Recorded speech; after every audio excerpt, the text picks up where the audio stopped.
El siguiente conferencista cuenta con estudios en econometría por parte del ITAM, es licenciado en Ciencias Políticas y Administración Pública por la Universidad Iberoamericana, es maestro en Administración por el ITAM y doctorante de Economía por la UNAM. Especialista en Economía Conductual, con más de 15 años de experiencia en temas relacionados con el ahorro, tendencias económicas, conducta financiera, ahorro para el retiro, administración y negocios. Se desempeñó como director comercial para Afore y actualmente es director general de Mexicana de Becas, director general de Martínez Solares Mercadotecnia Estratégica, director general de Nasser Global y comunista en El Economista. Tenemos el honor de presentar al maestro Raúl Martínez Solares Piña con su conferencia Los retos económicos y financieros de los jóvenes en México. Espero que nadie haya desayunado algo que lleve aguacate o huevo, porque las primeras láminas son un poco angustiosas. Son un poco angustiosas en los retos que ustedes como jóvenes van a enfrentar. Y que la idea es que cuáles son los retos más importantes que como juventud van a enfrentar, que son retos de una magnitud que ninguna generación previa en este país ha enfrentado. Es decirles que existen cambios muy profundos en temas económicos y financieros que afectan el futuro y el presente de los jóvenes. Son cambios de una trascendencia tal que no reconocemos en situaciones anteriores o en épocas anteriores. El mundo económico, el mundo financiero, por ejemplo, es completamente otro a nivel mundial desde la crisis de 2008-2009. Y esto tiene implicaciones muy serias en términos de la capacidad de planeación. Hay estudios hoy que demuestran que seguimos tratando de responder o explicar los fenómenos financieros o económicos como si no hubiera existido la crisis de 2008-2009. Y eso está llevando a frecuentes errores y equivocaciones de las organizaciones, del sistema financiero, de los gobiernos, de las empresas. Un segundo elemento es que también existen cambios sociodemográficos muy complejos y muy profundos. Son tan largos en el tiempo, pero son tan profundos al mismo tiempo que de repente nos pasan desapercibidos, y la idea es reflexionar sobre la trascendencia que estos tienen y el impacto que tienen estos cambios para ustedes como jóvenes. También es importante comentar con ustedes, que es un poco la experiencia que yo tengo, el doctorado que lo estoy haciendo sobre temas de una rama de la economía que se llama economía conductual, que lo que tratan de entender es por qué tomamos las decisiones financieras o económicas de una cierta manera. Y un poco aquí como reflexión personal, yo empecé a estudiar estos temas básicamente para preguntarme por qué, si se supone que yo sé tanto de condiciones económicas y financieras, por qué se supone que soy un experto en estos temas, hago tal cantidad de tarugadas en mis finanzas personales. Entonces, fue un poco un ejercicio de autocatártico, de reflexión, de decir qué es lo que explica que aún teniendo información adecuada, tomemos decisiones equivocadas en materia económica y financiera personal. Y finalmente, la idea es que se lleven esta reflexión de que los retos que van a enfrentar son de tal magnitud que les exigen pensar de una forma distinta a la que pensaron las generaciones previas. En el fondo, todos ustedes tienen algo claro. Levanten la mano quien ha visto en los últimos 2 años a sus papás o alguien en su familia que sufra o que padezca por una situación financiera personal grave. ¿Quién ha visto que sus papás de repente estén llegando a algún momento en el año donde digan, tengo una preocupación financiera, estamos endeudados de más o tenemos una afectación de trabajo? Cada vez es más frecuente encontrar estos fenómenos. Y la realidad es que en ocasiones los jóvenes, cuando se es joven, se parte la premisa de que apenas estamos tratando de identificar qué queremos ser. Pero yo les aseguro que en el fondo, ustedes claramente no quieren repetir los errores financieros que cometieron sus papás.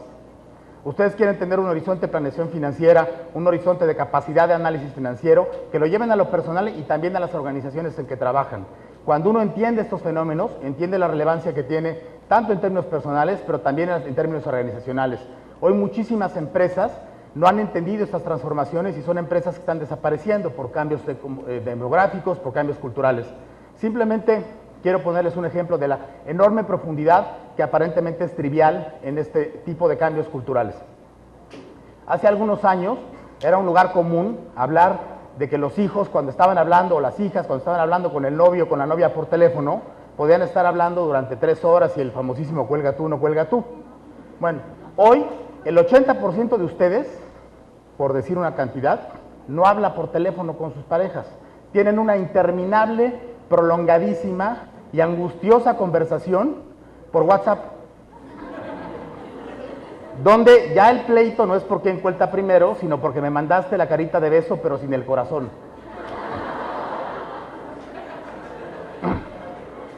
Piensen eso, qué impacto, que puede ser algo tan trivial. Estamos hablando de una completa transformación en un medio de comunicación, en la forma en la que están interactuando.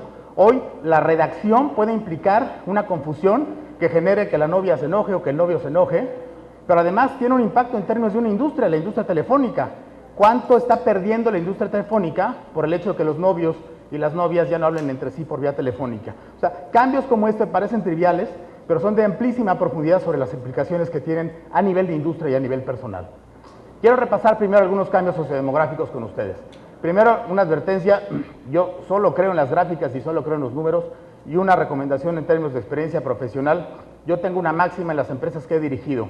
A mí si me traen un reporte que trae más de 10% del contenido en palabras, lo devuelvo. Las palabras en términos de economía, finanzas y de empresa se utilizan para cubrir errores normalmente. Los números, las gráficas, la información estadística es la que muestra realmente los resultados y las tendencias, y por eso esta primera parte está muy centrada en eso. Esta es la población total del país.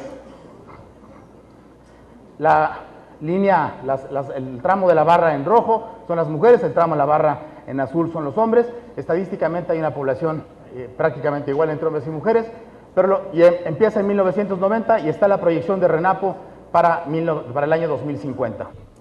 Lo que se nota es muy lentamente una reducción de la curva de crecimiento. ¿Y qué es lo que esto implica? De acuerdo a las estimaciones del Consejo Nacional de Población, alrededor del año 2040-2050, México deja de crecer. Se va a estancar el nivel de población y empieza a entrar una tasa de reemplazo poblacional de menos del 2%, que estadísticamente representa que la población deja de crecer. La tasa bruta de natalidad es esta línea, es la tasa de reproducción natal, digamos, de la población, y lo que se ve, este es 1990, este es un pico estadístico que nadie puede explicar, pero lo que se ve es una caída sostenida. Aquí estamos hoy y se ve una tasa prolongada de caída de la tasa de natalidad. Y esta es la tasa bruta de mortalidad, que primero se estanca, producto, digamos, de una serie de transformaciones epidemiológicas, la gente vive más tiempo, y luego empieza a aumentar, porque en estos años lo que va a haber es una tasa de población mucho más vieja. Y lo que encontramos es un punto de coincidencia donde, digamos, esa tasa de reemplazo poblacional menor al 2% que nos va a hacer parecer mucho más a Japón. Para que entiendan lo que esto implica, Japón hoy tiene 110, 120 millones de habitantes. Para finales de siglo, Japón va a tener 45 millones de habitantes. Esto quiere decir que va a haber ciudades completas en Japón vacías. Imaginen el impacto económico para las organizaciones, para las empresas. Un dato curioso, por decirlo de una manera, es que hoy Japón es el mayor consumidor de pañales desechables del mundo, pero de pañales para adulto. Hay un cambio en la dinámica poblacional, cambio en las necesidades. Si hablamos de necesidades de empresa, en México algunas empresas siguen pensando como esta idea de que somos un país de jóvenes, y esto está cambiando muy aceleradamente, y se abren oportunidades nuevas de mercado para aquellos que estudian mercadotecnia o negocios. Hoy en Estados Unidos, por ejemplo, uno de los mercados más dinámicos es el que se conoce como el gray market, el mercado gris. Hablamos de personas de más de 60 años, con una gran capacidad económica, con cada vez menos hijos, y que se vuelven grandes consumidores. ¿Por qué? Porque hace algunos años partíamos de la premisa que después de 60 eras viejo y te morías en 2. Hoy la esperanza de vida de un grupo como el de ustedes, ¿quiénes fuman? Levante la mano abiertamente. Esta esperanza de vida que voy a aplicar no va para ustedes. La esperanza de vida de una persona que tiene relativas condiciones más o menos sanas, ustedes van a vivir por alrededor de unos 82, entre 82 y 84 años. Ustedes bastante menos, así es que de una vez apaguen ahorita y ya no vuelven a fumar. Esta es la esperanza de vida, cómo ha evolucionado en el país. La línea de en medio es la esperanza de vida total, la de abajo es la de los hombres, la de arriba de las mujeres. Las mujeres viven más estadísticamente, hay momentos a lo largo de la vida, ciclo de vida, que la esperanza de vida es ligeramente mayor en mujeres, pero en general las mujeres viven en promedio más. Y otra vez estamos ahorita más o menos como por este nivel. Estamos hablando de esperanza de vida más bien que se empieza a acercar a los 80 años, las mujeres están pegadas a los 80 años y pronto estaremos hablando de una esperanza de vida mayor a los 80 años. Recuerden que estadísticamente la esperanza de vida al nacer se mide como un niño que nace hoy, en términos estadísticos, cuántos años se espera que viva. Y hay una tasa importante de mortalidad en los primeros 4 años. Un niño que rebasa los primeros 4 años va a vivir más en promedio, o sea, su esperanza de vida se mueve. Conforme va avanzando la edad y va pasando ciertas condiciones de mortalidad, su esperanza de vida se va a mover. Ustedes ya pasaron una etapa. Entonces, cuando ustedes nacieron, que nacieron más o menos como por ahí de mediados de los 90 nacieron ustedes, ¿no? Entonces, su esperanza de vida al nacer era de alrededor de 73, 74 años. Pero ustedes ya brincaron la etapa de una alta mortalidad, que es la infancia. Consecuentemente, su esperanza de vida anda más bien por ahí de los 80 y tantos años, ¿no? Tengo un amigo actuario que es muy bueno y cuando quiere molestar a alguien le calcula exactamente su esperanza de vida para hacerlo sentir mal. Esta es la población, la pirámide de población. Se llamaba pirámide de población porque antes parecía una pirámide. La de la izquierda es la pirámide de población 1960. Lo que se ve hasta abajo son los grupos de edad. La barra de hasta abajo es el grupo de edad entre 0 y 4 años. El lado izquierdo son hombres, el lado derecho son mujeres. Y lo que se ve es claramente como entre más chico es el rango de edad, más personas hay. Muchos nacimientos, la gente se va muriendo. Y lo que vemos es que arriba de 60 años el porcentaje de población, el grupo de población es muy reducido. Esto es la pirámide de población de 2010. Ya no podemos hablar de una pirámide de población, es una especie como de entre pues un nabo saliendo de la tierra, una cosa así exótica. Pero, ¿qué es lo que vemos? Ya encontramos que las generaciones más chicas ya son más chicas que las generaciones más grandes, ¿no? Ya hay aquí una panza en esta panza de la curva, que implica que hoy empezamos a tener menos nacimientos y consecuentemente la pirámide está cambiando. Y del otro lado lo que vemos es que arriba de 60 años, que antes apenas era un pedacito de la población, hoy representa ya un grupo importante de población la que está subsistiendo. Y esto tiene, insisto, impactos muy importantes en términos de vida, en términos de negocio. Lo que quiero que vean es, esta es la proporción dentro de la población total con la estimación del 2050 de personas de más de 60 años, 60 o más años.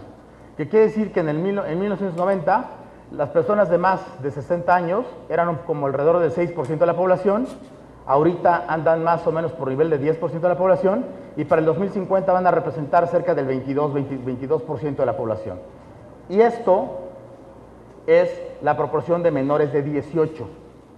Vean cómo está cayendo la proporción de la población que representa menores de 18 años. Entonces, ¿qué implica esto? Que estamos llegando de los 90 con 45% de la población joven a niveles que se acercan a un monto similar con 25% de la población. Entonces, de un lado estamos teniendo menos jóvenes, del otro lado vamos a tener más viejos. Esto, en el cruce, es lo que se conoce como el bono demográfico. Es esto que todos los días oímos a los políticos hablar de la importancia del bono demográfico y que hablan mucho y nadie hace una fregada por resolver el tema y por enfrentarlo. ¿Qué implica el bono demográfico? Implica el momento donde en un punto de equilibrio tenemos la menor tasa de dependencia. Vamos a tener el mayor número de personas en situación laboral y el menor número de personas en proporción entre adultos mayores y niños. Entonces, en teoría hablamos de un momento donde la economía tiene muchísimas manos laborales. ¿Cuál es el problema? Que para aprovechar ese bono demográfico lo que hay que crear es empleos. Y el país trae una debilidad estructural en la generación de empleos desde hace bastantes décadas. Este es un tema también importante que tiene que ver con el número de hijos que se tienen. Para 1970 el promedio de hijos en mujeres de 2 años o más, 3.1, para 2010 2.3. Pareciera poco a la dimensión, pero estamos hablando de una caída muy importante de casi una tercera parte del número de hijos que se tiene en este lapso de 40 años. Pero otra vez, este es el promedio de toda la población. Cuando hablamos de sectores educados, de sectores medios, de comunidades urbanas, estos promedios cambian dramáticamente. ¿Quién de ustedes tiene más de 3 hermanos? ¿No? Si esta pregunta la hubiéramos hecho hace 10 o 15 años, la mitad del auditorio hubiera levantado la mano. Y esto, lo vamos a ver más adelante, tiene implicaciones muy importantes en términos de la planeación y de la dinámica poblacional y del efecto que tiene sobre las empresas. Este es otro tema importante, insisto, es pura información estadística, no tiene ningún grado de valor, digamos, de juicio de valor, pero esta es la proporción de mujeres que son usuarias de métodos anticonceptivos en el país entre 76 y 2009. Pasa de 30% en el 76 a 72% en el 2009, de mujeres en edad fértil. Entonces, hay aquí un proceso también mediante el cual las mujeres se apropian de su decisión de concepción. y esto cambia la dinámica incluso de la participación de la mujer en el entorno laboral, como vamos a ver un poco más adelante. Este es el cambio en términos porcentuales, en términos del nivel escolar de la mujer cuando tiene su primer hijo. Hablando de mujeres sin escolaridad, con primaria incompleta o primaria completa, lo que hay es una reducción. Hay una reducción de este grupo de mujeres como participación en los nacimientos, y hay un crecimiento particularmente de las que tienen bachillerato, pero también de profesional, que crecen de manera muy importante. Estamos viendo dos fuerzas que se contraponen. Por un lado, una caída, digamos, de los niveles de menor nivel educativo, y por el otro lado, una postergación de la edad de la fecha de tener hijos. Y esta gráfica lo que muestra es la línea, la barra azul, son los datos de 1970 de cuántos hijos en promedio vivos se tenía una mujer. Una mujer en el rango de 20 a 24 años en 70 tenía 1,5 hijos, y de más de 45 años tenía en promedio más de 6 hijos. O sea, para que el promedio de 6 hijos, quiere decir que estamos hablando de familias muy, muy grandes. Este mismo dato, cuando lo vemos simplemente en esta estadística, las mujeres de 45 a 49 años pasaron de 1970 a el dato de 2000, tiene toda esta caída. Se está pasando de más de 6 a un poco más de 3 en mujeres de más de 45 años. Insisto, el tema es muy importante porque estamos hablando de un cambio profundo en la dinámica de la estructura de las familias. Y esto tiene implicaciones económicas, tiene implicaciones para las empresas y tiene implicaciones en términos de la planeación futura financiera. Esta es la tasa de matrimonios de 1970 a 2013. Son matrimonios por cada 1000 habitantes. Algo pasó en ese momento porque la gente se asustó y se dejó de casar de golpe, ¿no? Mis hermanos y yo abonamos favorablemente esta estadística. Somos 4 y entre todos llevamos como 12 matrimonios, ¿no? Pero nosotros sí creemos en la sagrada institución del matrimonio y por lo tanto nos casamos varias veces. Y de este otro lado está la tasa de divorcios. ¿Por qué es importante? Otra vez, estos son datos, no estamos ni juzgando, es una realidad. Todos, por ejemplo, planeamos nuestro futuro, o la mayoría, en función de que nos vamos a casar y vamos a formar una familia. Pues esta estadística dice, oye, pues probabilísticamente planea en función de, una, a lo mejor no te casas, y dos, que existe una probabilidad importante de que te divorcies, ¿no? Estados Unidos, este dato llega como por ahí del 42%. Pero si ven ustedes la tendencia, y esto le sacamos una regresión econométrica y vemos para dónde vamos, nos vamos a estar moviendo más bien hacia niveles de 35, 32 en los siguientes entre 5 y 10 años. Este es un dato que me parece muy importante también para hablar del cambio en la dinámica poblacional. Este es el dato de cuántos hombres y mujeres se titulan en la UNAM. La línea azul son hombres, la línea roja son mujeres. Hay un salto muy importante a partir de este momento. Y aquí tiene dos implicaciones muy importantes. La primera, hace 15 años, si uno hablaba de cuántas personas, hombres o mujeres, estaban estudiando una carrera, por cada 7 hombres había 3 mujeres, alrededor de hace 15, 17 años. Hoy la relación en términos nacionales es más o menos 1 a 1. Pero en términos de eficiencia terminal, en casi cualquier universidad del país, lo que notamos es una mayor eficiencia terminal en el caso de las mujeres. Entonces, esto lo comento por varias razones. La primera, es políticamente incorrecto en ocasiones hablar de las diferencias entre hombres y mujeres. Claramente hay diferencias. Tenemos diferencias en nuestra conducta financiera, tenemos diferencias en la forma en la que abordamos los problemas. No son diferencias que sean positivas o negativas o que nos hagan a unos mejores otros. Simplemente somos diferentes. Y uno de los temas es este. Las mujeres tienen mucho mayor sentido de orientación a la conclusión de las tareas y eso se refleja en un tema directamente relacionado con la eficiencia terminal que se ve en toda la población de las universidades del país. Pero esto también tiene un reflejo en las empresas. Hoy las empresas se han dado cuenta gradualmente, aunque no lo han reflejado de manera adecuada en términos de la estructura salarial, en la gran capacidad de contribución que tienen las mujeres a la generación de valor dentro de las organizaciones. ¿Y qué estamos hoy enfrentando?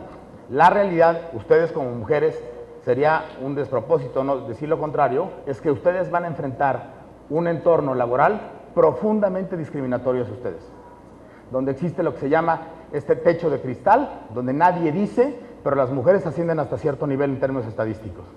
¿De quién dependerá que se rompa ese techo de cristal? De ustedes. El techo de cristal no se los van a quitar. Van a tener que llegar y con un marro darle en la madre ese techo de cristal. Perdón. Es un tema que a mí en lo personal me apasiona porque yo tengo una hija y creo que es fundamental que las mujeres entiendan que no les van a hacer el huequito para que se apropien de lo que tienen derecho en términos profesionales.